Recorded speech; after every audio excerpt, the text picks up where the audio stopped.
Hi, my name is Caridad Moro-Gronlier, and I'm reading my flash fiction piece, As to Your Comment That It Could Have Been Worse. Worse than the fact that I said yes to a last-minute fishing trip to Key Largo at 5 o'clock on a Friday, bare-limbed, mini-skirted, no repellent to ward off stingers, out for blood.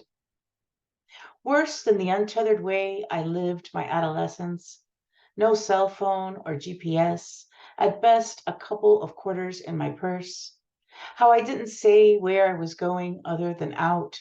How I said, thank God, get me out of here, when he pulled in.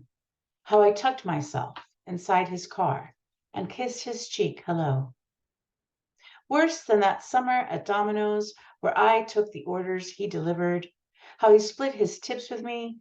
How I'd lie to my parents and say I had to work late, only to ride shotgun and smoke pinners until he finished his route.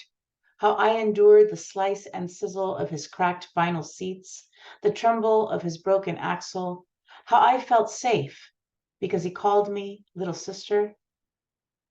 Worse than my gratitude when he sprung for my shrimp platter combo at the Long John Silver's in Florida City.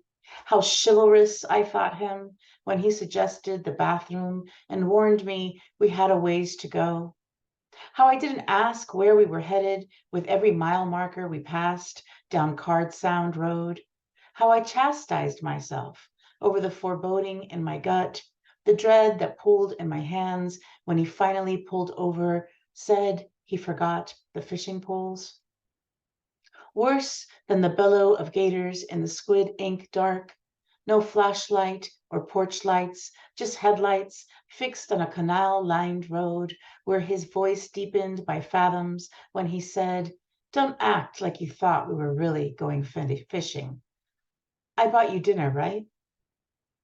Worse than how I jumped out of the car with no map, no landmark, no sense of direction, no knowledge of the stars, just the image of the last payphone we'd driven past and the impossible arithmetic of the walk back to that glass booth. How there would be no one to call who would not blame me for getting in his car. Worse than how I thought to appease him, to empty my mind so he could enter my body. How I thought to lie there and let him take me in exchange for a ride.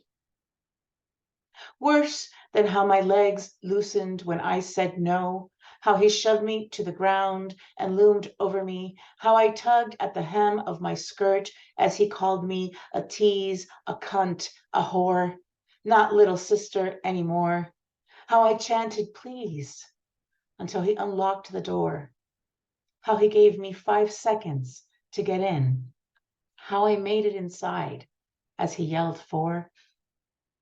Worse than how he wound his hand through my hair, how tears slid off my neck onto his braided fist, how he pulled over 3 times to tell me the least I could do was give him a hand job, how he threatened to make me walk every time I said no, how he littered my left thigh with right-handed rabbit punches, how I tallied the idle minutes spent at the countless red lights between me and home.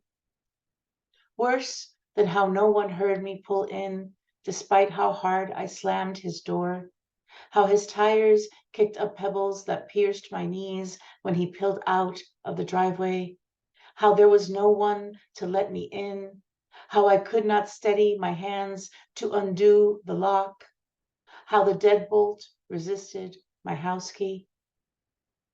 Worse than how after 30 years, I still ask myself, why the fuck did you wear that skirt?